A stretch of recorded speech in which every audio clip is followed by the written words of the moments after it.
Good afternoon, Your Honors. Yes, good afternoon, Senior Vice President Lim Siaco. Good afternoon, ma'am. Yes. So, would you agree that political negotiation is a principal factor in determining the amount of reserve funds to be fixed by the PhilHealth Board? Your Honor, in the coming up of the approved JAA for PhilHealth,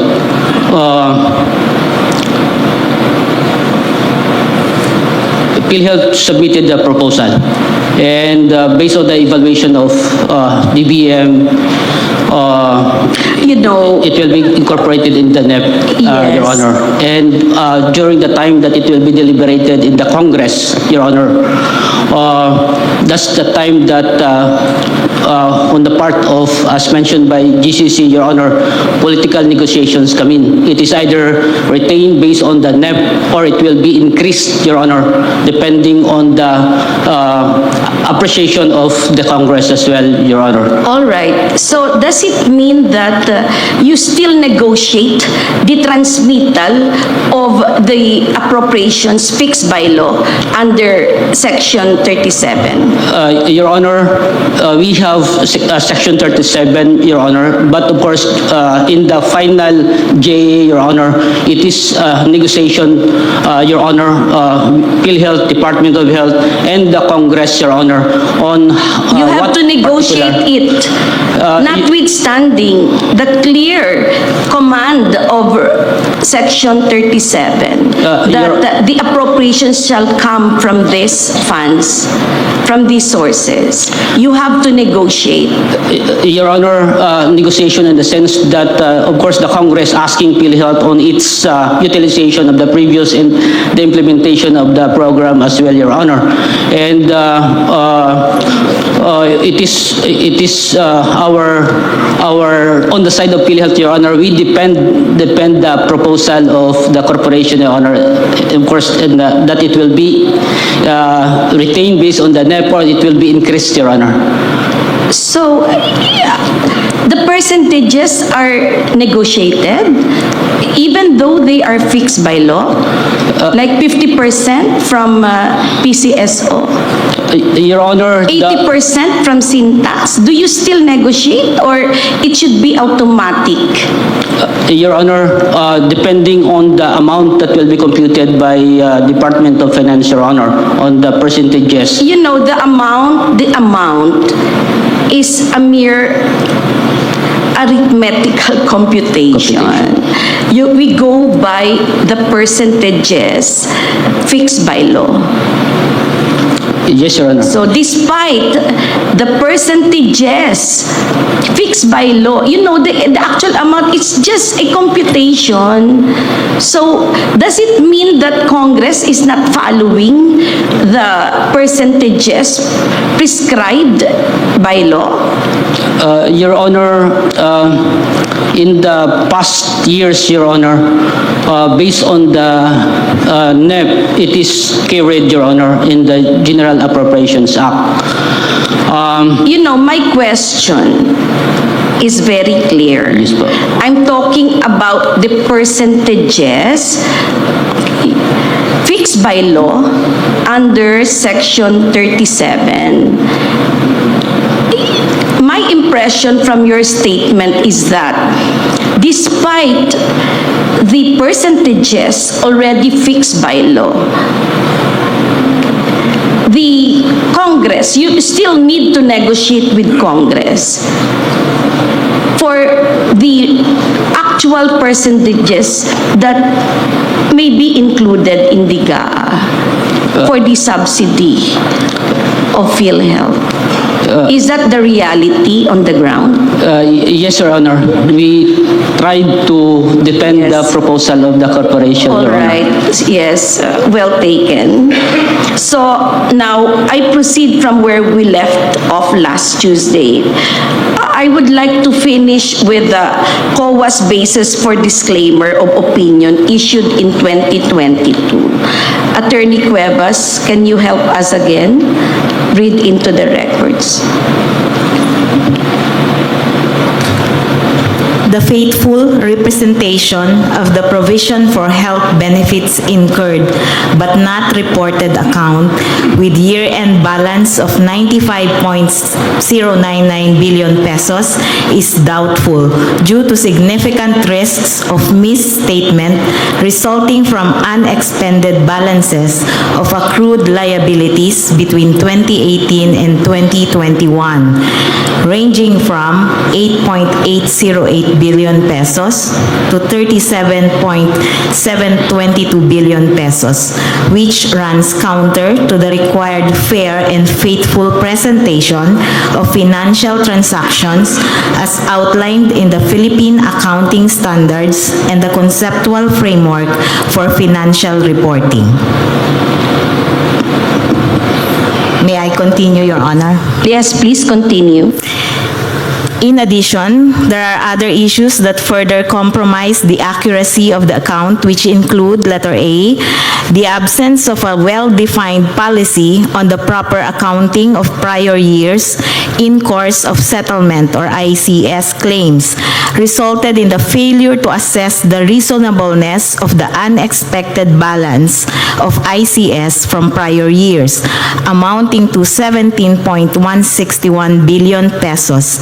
And letter B, presence of irregularities in the calendar year 2022 admissions, including 1, 6,798 claims amounting to 63.985 million pesos from 3,380 unique Philhealth identification numbers or PINs, but different member names. 2, 710 claims amounting to 6.388 million pesos from 355 members with 2 different PINs. And 3, 1,583 claims amounting to 4.632 million pesos with irregular or incomplete entries/data due to the absence of system controls. These issues increase the risk of misstatement of the account, hence cannot be considered to have represented fairly the subject transactions as required under the Philippine Accounting Standards. The reliability of the financial liabilities account with a year-end balance of 3.349 billion pesos is doubtful due to the presence of 94,625 claims amounting to 1.450 billion pesos that were returned to healthcare institutions or HCIs beyond the 60-day turnaround time prescribed by the National Health Insurance Act. In addition, 664 claims amounting to 3.649 million pesos were found to have irregular entries or data which do not accurately represent the actual transactions required under the Philippine Accounting Standards. The absence of a well-defined policy and sufficient controls to regulate these transactions poses a significant risk of unreliable balances, unsettled liabilities, and decreased operational efficiency in the processing and payment of claims. Thank Your you. Honor. Thank you. Okay. Mr. Senior Vice President, according to you, during the last oral argument at a certain cut-off period, PhilHealth has settled all its obligations, hence is left with no unpaid obligations for that certain cut-off period. Is that correct? Your Honor, I cannot recall that saying that one, Your Honor. But my statement, Your Honor, if I may, Your Honor, in any certain given cutoff date, PhilHealth still have a payable to the hospital, meaning claims will be processed, but claims will also enter the PhilHealth system for processing, Your Honor. So those that enter the system of PhilHealth are the approved claims? Not Yes, yet, Your Honor. not yet. Because it will be submitted to PhilHealth, received by PhilHealth, and will be processed by PhilHealth, Your Honor. All right. Now, how reliable are the numbers, or were the numbers you reported in your financial report? Your Honor, when we talk about reliability, Your Honor, we're trying to come up with a fair Yes. presentation of the FS, Your Honor. Yes, but and we you're- received 15 million claims, if may, Your Honor, 15 million claims per year, Your Honor. And of course, on the 15 million claims, Your Honor, makikita ho natin that there are some claims that has found out by COA that has some needs to be rectified, Your Honor. Yes, so you do not challenge the finding of COA that PhilHealth lacks sufficient controls to keep track of its transactions? Your Yes, Honor, we are... thus increasing the risk for unsettled liabilities. Your Honor, we are addressing the findings of COA, Your Honor, to put controls and change the process of recording, Your Honor. And Your Honor, we have this program right now, the FinMare program, Your Honor, that proper way of recording of our benefit claims, Your Honor, in our books of accounts, Your Honor. So this observation of COA is accurate? Your Honor, we confirm, Your Honor, that findings of the Commission on Audit, Your Honor. So because of this, the numbers indicated in your financial statements cannot be completely relied upon. Your Honor, the reliability, Your Honor, depending on the materiality of the findings, Your Honor. So again, as I mentioned, Your Honor, we have 15 million claims in a year, amounting to nearly 150 billion pesos, Your Honor. So it means that PhilHealth is not capable of processing all the claims that are filed with it in a given year. Your Honor, you're correct, Your Honor, because as I mentioned, Your Honor, claims come into the PhilHealth for processing and claims will be paid, but as of certain given times, say for instance, December 31, Your Honor, there are still claims unprocessed or unprocessed, Your Honor, given that PhilHealth has given Yes. 60 days to process a claim, Your Honor. You cannot cope up with 15 million claims Your Honor, yearly.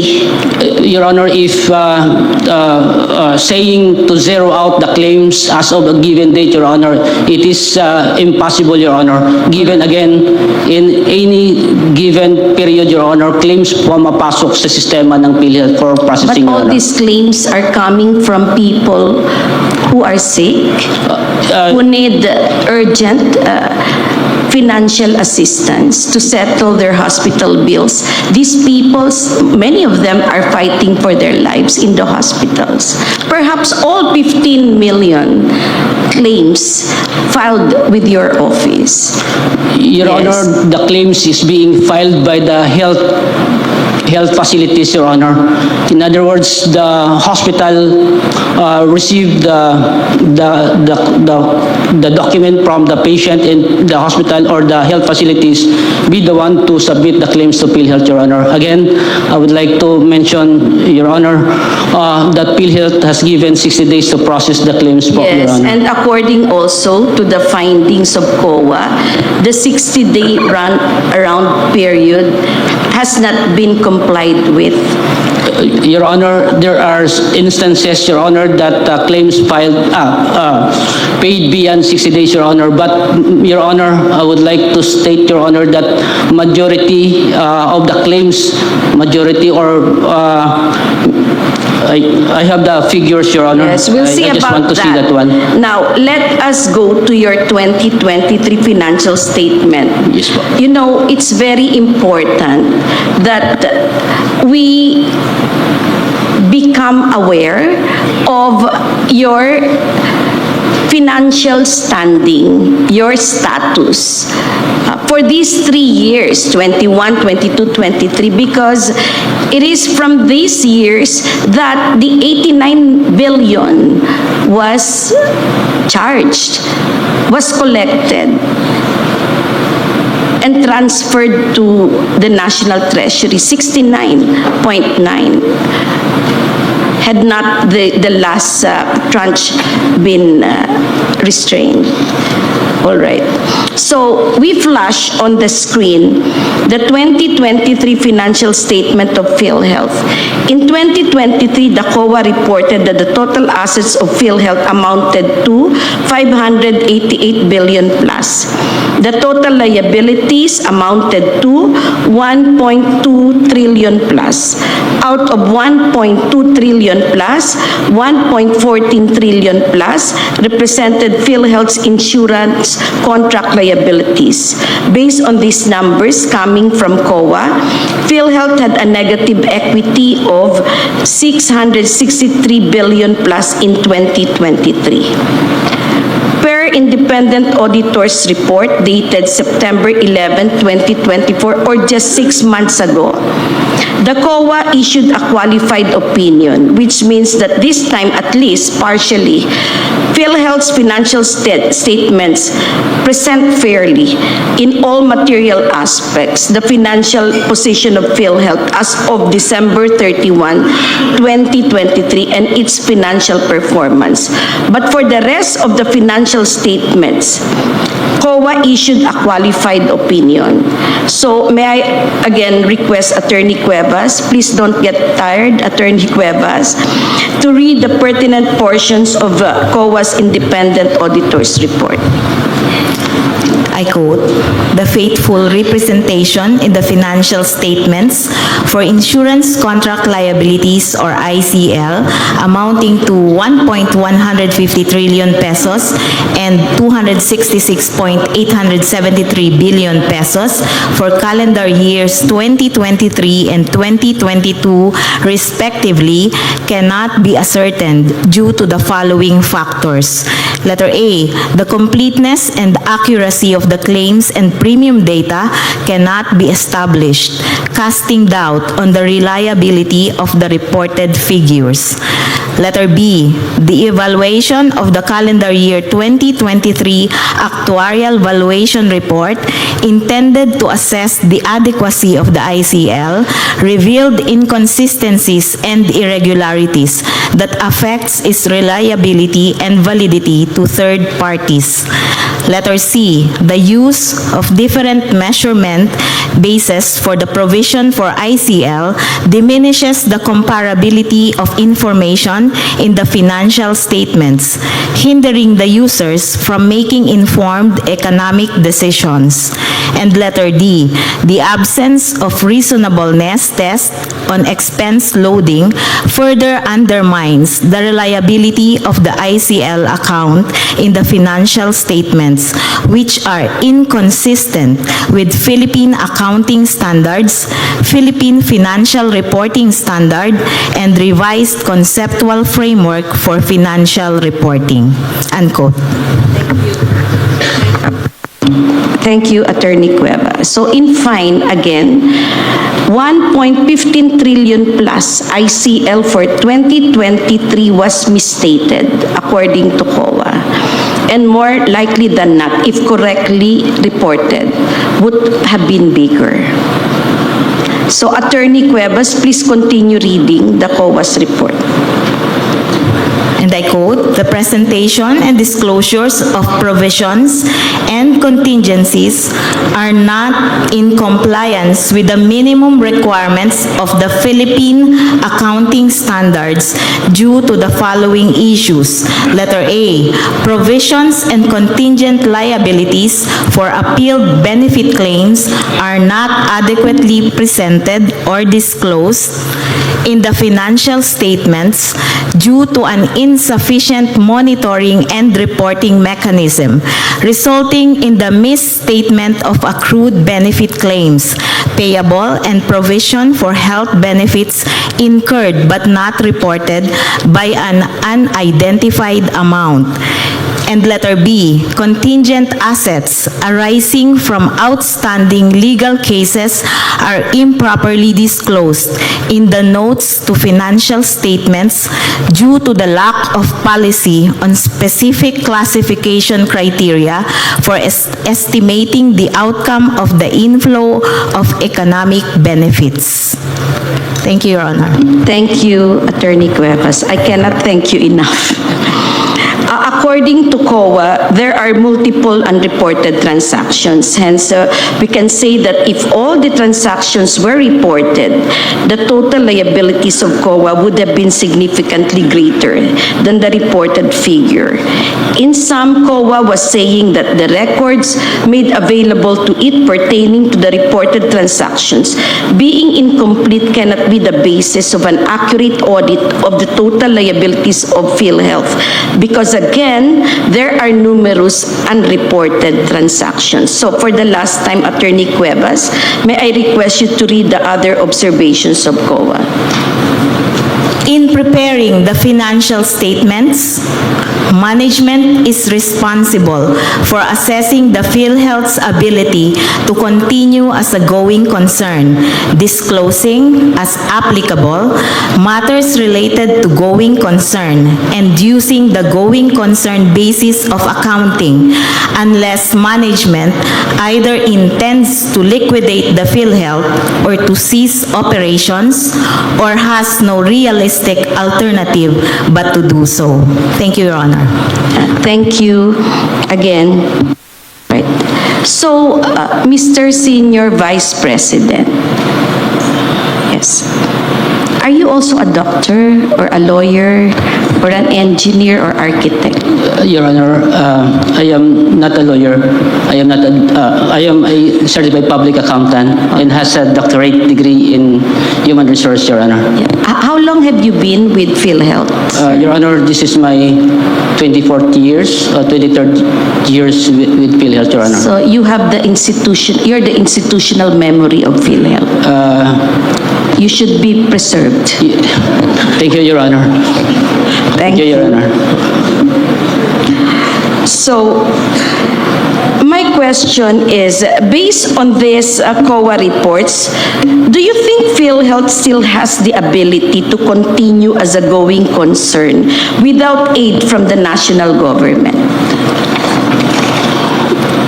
Your Honor, PhilHealth is a government-owned and controlled corporation, and PhilHealth can continuously implement this program, can operate, Your Honor, even, as you mentioned, Your Honor, without a subsidy from the national government, Your Honor.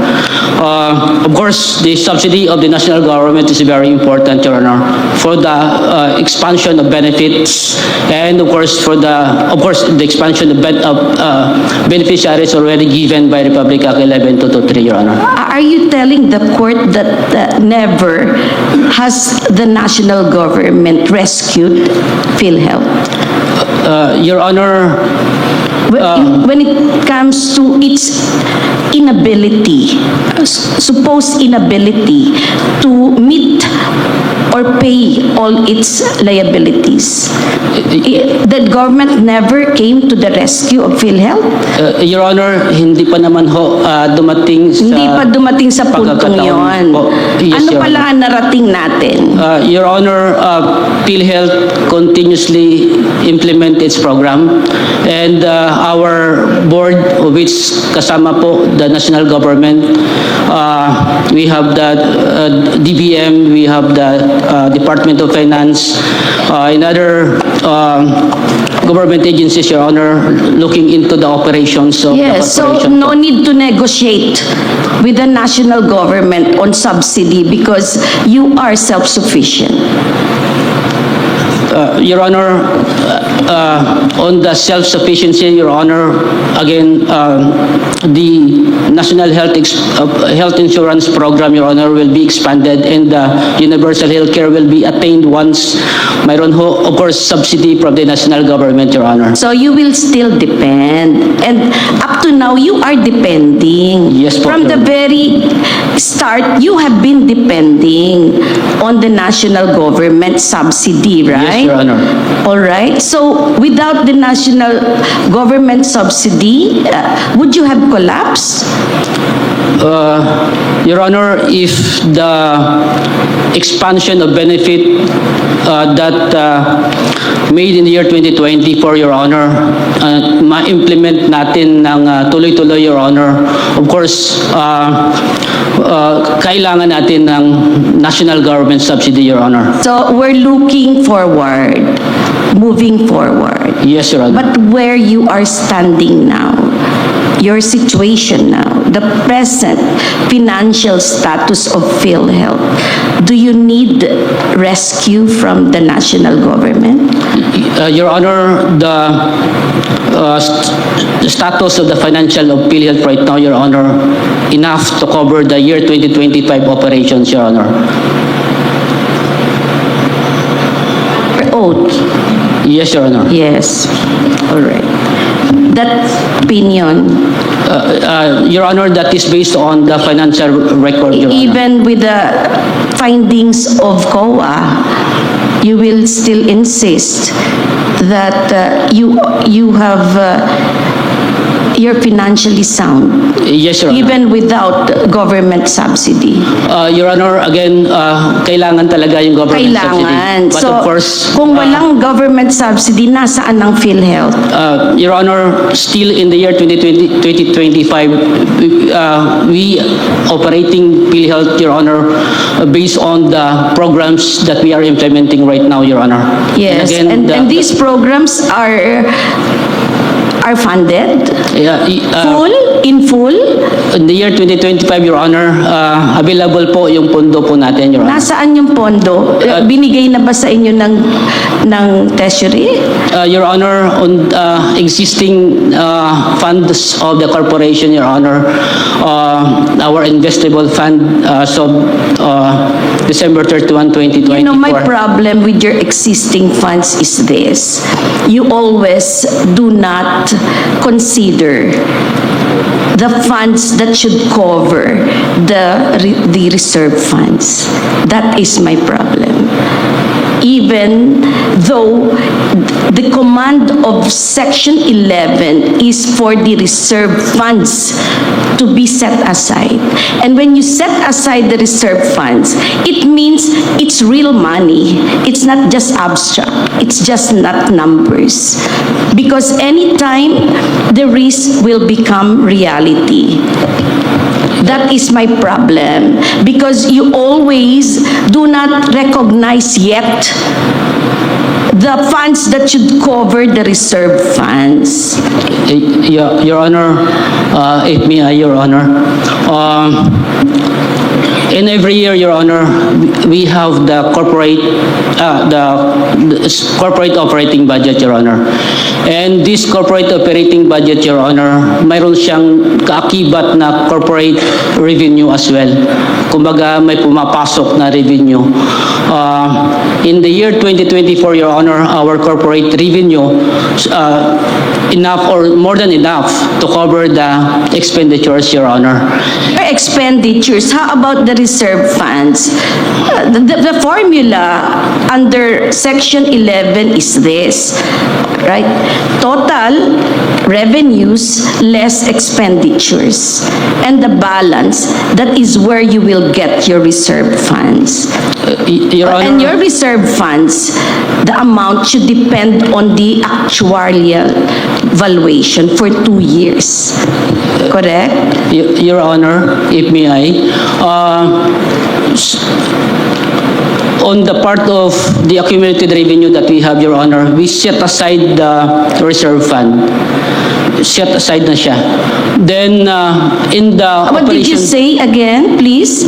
na-set aside po natin from the accumulated revenue. So you are reversing the process prescribed by law? Not necessarily, Your Honor. That is what you were saying. Oh, reserve na agad siya. Hindi ba dapat accumulated revenues less expenditures? And then the total, the balance, that is where you get your reserve funds. And your reserve funds must correspond to the actuarial estimate. Your Honor, mayroon ho tayong revenue that, of course, projected for a year. In that revenue, Your Honor, yun po ang ginagamit po din natin in sourcing out the expenditures po of the year. Meaning, the operation of the corporation for, say for instance, year 2025, much more dependent din pati siya, Your Honor, on the revenue po natin expected to be received for that particular year, Your Honor. So, ganun po siya, recognizing the revenue and then of course, the estimated expenditures po. And then the balance will go to the reserve funds. We'll go to the accumulated revenue, Your Honor, or the surplus that we have. All right. Yes po. Okay. May I proceed to the next question? Yes po, Your Honor. So, did the transfer of 69.9 billion to the National Treasury make PhilHealth an economically viable guarantor of the people's access to quality and affordable health care and protection against financial risk? Your Honor, the amount transferred to... Can you just please go direct to the point? Yes or no? sorry, Your Honor. Again, Your Honor, 60 billion pa lang po na transfer po natin. Pa lang. Opo. Konti lang, no? 60 billion po. All Not right, 89 60 po. billion, Opo. not 69. Yes po. Ilan ba gusto nating i-transfer? It is estimated, Your Honor. All right, so what 89. is your short answer to my short question? Your Honor, sorry, Your Honor. PhilHealth's nag-operate si PhilHealth po, Your Honor, in the year 2024. Did it help PhilHealth's financial condition? Did it upgrade your financial level when you transferred 60 billion to the National Treasury? Your Honor, despite the transfer, Your Honor, PhilHealth's investable fund from 498 in December 2023 and versus December 2024, Your Honor, of 492 billion. So what is your answer? No or Your yes? Honor, Yes or no? Your Honor, very sorry, Your Honor. Your Honor, PhilHealth operates the program, Your Honor, expanding the benefit payment. All right. Tumaas pa So siya. I will go to my next question. Yes po. Did the transfer of this amount to the National Treasury reduce the deficit of PhilHealth in the amount of 663 billion plus in 2023?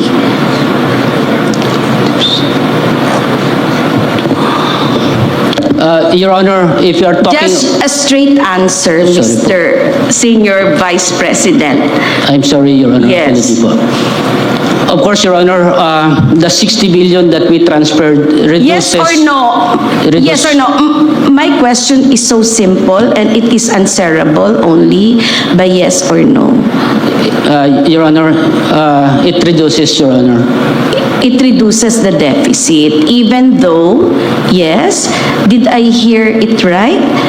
Your transfer of 60 billion to the National Treasury reduced your deficit. Your Honor, I think baliktad sa Your Honor. Because it reduces our accumulated revenue. And of course, kung sa total members' equity, Your Honor, tumaas pa siya, Your Honor. you know, Mr. Senior Vice President, I really appreciate you. Thank you very much. Your excuse. So, since you contributed this much for 2021, 2022, 2023 representing subsidy from indirect contributors, those that were unspent or were not spent were taken back. That's what you're saying. That is the basis of the 89.9 billion, Your Honor. Okay. Now, however, under the GAA, this 89.9 billion, you will definitely tell me that this is part of the fund balance. Yes, Your Honor. The 89.9 billion is part of the balance which is on top of the reserves, the reasonable reserves, Your Honor. Yes. But under the circular, Department Circular 003-2024, there were guidelines that were provided for determining fund balance. Yes, Your Honor. Can you tell me where in these guidelines, or what were the basis? Because in determining fund balance, it said here in 4.3, the reasonable level of reserve fund shall be computed by the DOF on a case-by-case basis, considering the following factors. It enumerated the factors, and I presume you know these factors. Now, you mentioned to me earlier that that the amount 89.9 billion represents the balance of the subsidy. Where in these guidelines or basis was the basis for taking up 89.9 representing this unspent subsidy? Your Honor, I believe those one of the considerations highlighted there is the ability, is actually the spending capacity of Philhealth, both in the past and the projected expenditures. So that is the primary basis. That is why we took a look at the financial statements of Philhealth. Moreover, the fund balance takes the form of cash in bank, and other investment securities. So that's the form included in the circular, Your Honor. Yes, but I went through this 4.3. I do not see the basis for taking the subsidy, the unspent subsidy, as the 89.9 billion. Do you have a copy of Department Circular? Your Honor, if I may just get a copy.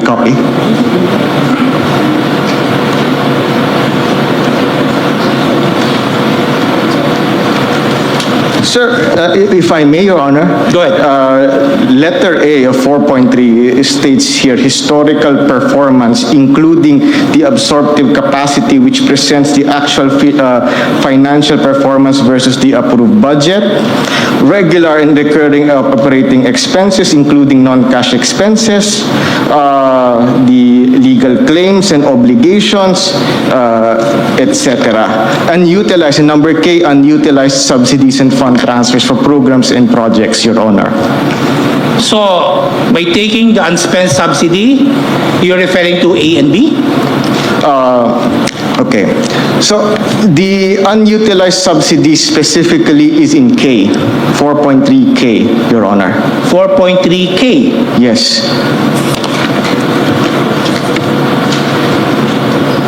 Okay. So it refers to when you took the 89 point, when DFRS requested the 89.9, it represents the unutilized subsidies. Yes, Your Honor.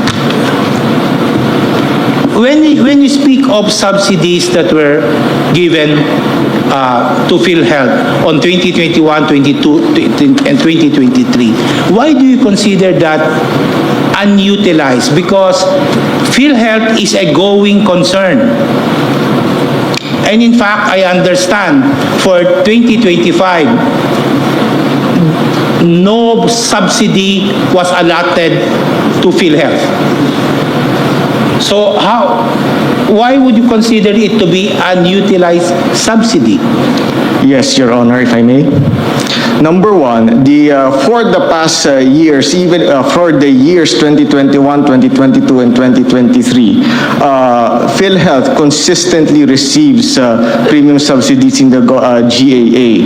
It was the case in 2024. They were allocated about 40 billion in the 2024 GAA, and in 2025, the executive proposed, I think, in the NEF of about 80 billion in subsidies. So the reason, Your Honor, is because consistently the government, when DOF computed or evaluated the fund balance, the national government has demonstrated the capacity, the willingness to continuously provide subsidies to PhilHealth. And of course, the mechanism in Section 37, the last paragraph, says that the DOH and PhilHealth can provide the necessary, can request the subsidies to help it achieve the goals of the Universal Healthcare Act. So it's a continuous flow, Your Honor.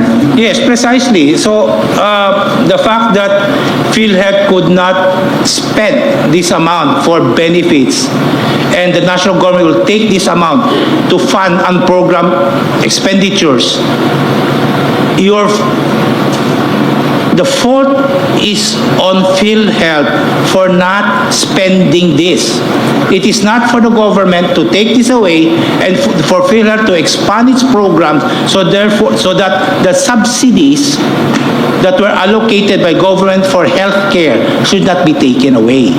Instead of directing the DOF, the national government, directing PhilHealth, oy PhilHealth, gastusin niyo ito para sa taong bayan, kinuha ninyo at binigay sa iba.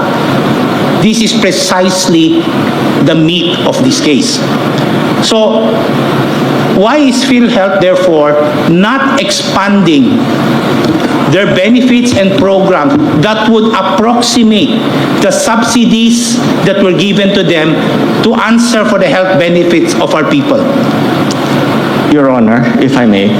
So this is of course based on the discussions with management and my experience in the deliberation of the board, but fundamentally PhilHealth faces structural absorptive capacity issue. What does that mean? The benefits, expansion of benefits is only one part of the equation. To accomplish the objectives of the Universal Healthcare Act, we need, the national government also needs to address what we term as the supply side constraints, supply side issues. So ano po ba ito, Your Honor? So number one, the insufficiency of the compensation for our healthcare workers or healthcare professionals. Number two, hospitals, healthcare facilities.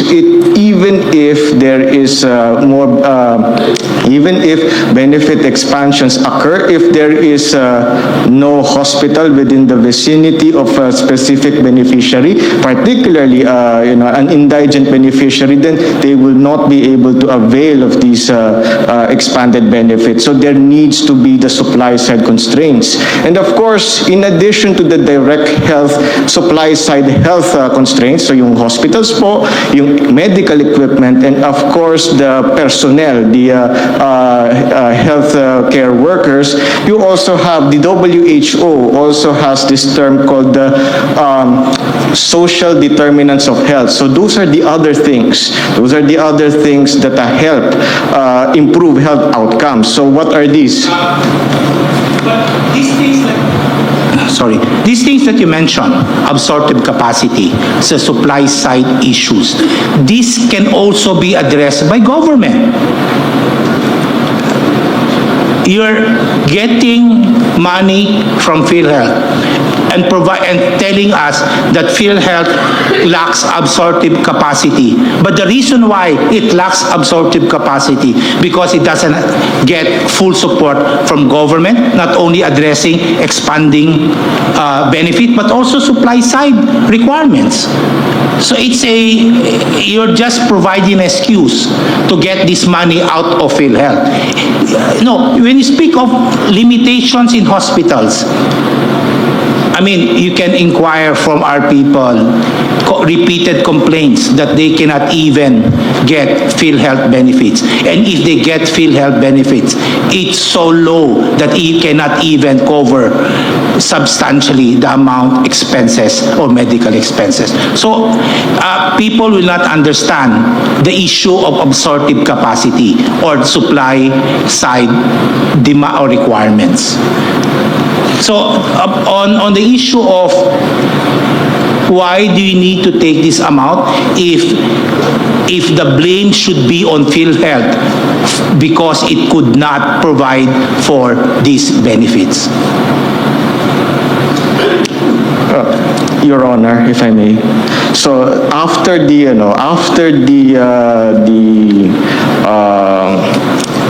order or the instruction to return the 89.9 billion, we have seen last year that PhilHealth has significantly accelerated the pace of benefit expansion, and they will continue to provide more benefits this year. So the issue in terms of the expansion of benefits is steadily being addressed. Precisely, that PhilHealth increases benefits because of public criticism arising from this, trying to get the 89.9 billion. They are now probably justifying, oh, we can do this. In fact, we're increasing the amount. Without public backlash, probably, I don't know if PhilHealth will increase its benefits. That may be so, Your Honor, but all the same, I think for the Department of Finance, for the economic managers, what matters to us is the expansion of benefits. If there must be a stick that must be presented together with the carrot, then we should, I think we are happy if we see more benefits for the Filipino people. Okay, now let us now go to the collection, the subsidy. The subsidy that were given to PhilHealth were taken from the taxes, as mentioned earlier by Justice Ami, taxes from PAGCOR, etc. Now, when the budget for PhilHealth subsidy from government, how do you compute the proposal of PhilHealth for subsidy from government? Let us say for 2024, so may budget call noong 2023. PhilHealth will have to prepare a budget, a request. For purposes of determining the subsidy that will be contributed by the government, what is your basis in determining the subsidy? Proposal to be submitted to the Office of the President for NEP. Your Honor, if I may, I believe the exact process would be most familiar to DBM, but if you can allow me my basic understanding of the process. So PhilHealth during the budget deliberation period, they submit a proposed budget, and this proposed budget includes, number one, the number of beneficiaries. No, initially, sa NEP pa lang. For purposes of preparing the NEP, the PhilHealth will submit to the Office of the President a budget. Part of that budget is the amount of subsidy for indirect contributors. How much do you ask for, and what was the basis for this amount? Your Honor, if I may, I'm not familiar on the exact amount, but in terms of the process, I know I am to the best of my knowledge, the proposal of PhilHealth is put together with DOH. So it's a DOH budget submitted to DBM for evaluation. No, the reason why I ask this, we have laws that allocate funds to answer for the subsidy of government to PhilHealth. Mentioned earlier, syntaxes, etc., etc. Now, do you know the actual collection of government corresponding to these taxes? And if you have computed this amount, do this equal to the amount PhilHealth requested Office of the President for purposes of subsidy for indirect contributors? Your Honor, I do not have with me the exact certifications from the I need to get an allocation. answer to this because this is in relation to the question of a special fund. Yung collection ng gobyerno sa mga taxes, PAGCOR, etc., for the year, ito rin ba ang hiningi ng PhilHealth sa Office ng President para doon sa subsidy ng indirect contributors? For me, it should be the same amount.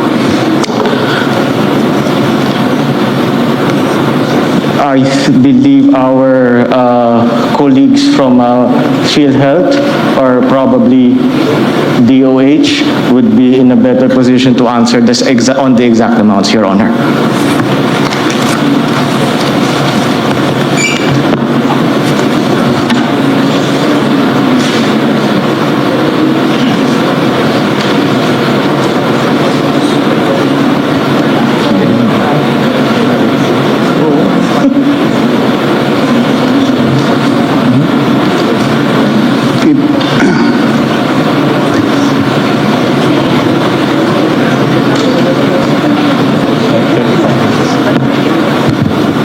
Good afternoon, Your Honor. Assistant Secretary Albert Domingo from the Department of Health. Yes, please. Thank you, Your Honor. To the question on how the PhilHealth computes its request for a budget, it does not refer to the computation on the syntax allocation. Instead, it counts the number of members based on a database. There is a database on indirect members, and then it generates a list. It enumerates the number. The exact number escapes me now, but this is the process. And then that number is submitted, multiplied by a factor, which is the premium rate, and then it is submitted to the Department of So Budget therefore, Management. when you come up with your budget request for the subsidy, you don't actually consider the taxes being collected that Congress passed for purposes of subsidy for indirect contributors. That is correct, Your Honor. The budget is computed based on the need. So they're not following the law? You're not observing what the law requires? Your Honor, budget principles require that it's needs-based. If we will follow it based on the projected fund ceiling or availability, it might not match certain needs. Yes, I agree. It's based on needs. But the problem there is PhilHealth limits the funding so that you don't address the needs, the health needs of the Filipino people. If you increase budget 200%, and I don't think the Filipino would not avail of that. You define your own limits. The Congress allocates budget or collects taxes, provides for collection of taxes to answer for the subsidy of PhilHealth for indirect contributors. Now, when you request money for subsidy, ang ibig mong sabihin, hindi mo papakailam yun, hindi mo naiintindihin yun, gagawa ka ng sarili mong formula because you have limited understanding there's a limited need of our people for health. Your Honor, the current administration agrees with your observation, which is why this particular case under litigation has been the signal it has been using to increase the benefits. Ang tagal na po, 10 So taon. therefore, if the current administration recognize that, very thank you. And therefore, they should bring back the money back to PhilHealth. Your Honor, the reason why the administration recognized it because for the longest time, the corporation has thought it will always get money because of the guarantee of the syntax. Oh, precisely, whatever would be, whatever is that. As long as the government recognizes now, it is now incumbent on the part of the government to return the 60 billion that was transmitted already because it recognized now. Hindi lang na-recognize probably before, ngayon na-recognize na. So therefore, when you recognize it, you should return it. What do you think? Your Honor, if it pleases the court, Section 58, the sovereign guarantee, even without this maneuver of the 89.9, government can and always will increase the benefits. But the signal, Your Honor, if it pleases the court, that this litigation gave is a strong signal for it to do so. So the people should now be satisfied by a strong signal from the administration. Your Honor, it's not necessarily the administration. It is the fact that the reserves, the You amounts. said the government. Yes, sir. Yes, sir. So a strong signal from the government to help PhilHealth and expand benefit should now be enough for our people to rely on. This is the start, Your Honor. If the case is allowed to proceed, if the transfer is allowed to proceed, it is a use it or lose it signal, which all national government agencies have, so that we will use our funds. GOCCs like PhilHealth do not have that signal, and they think, at least before the current CEO or the current administration, they think that just because there is an earmark, whether hard or soft, that they will get the money and there is no stimulus for them to actually increase the benefits. When you prepare this budget of yours for subsidy, why did you not consider the collection made by government, by BIR, on the sin taxes? What was the reason behind that? Your Honor, mathematically, it's the premium rate.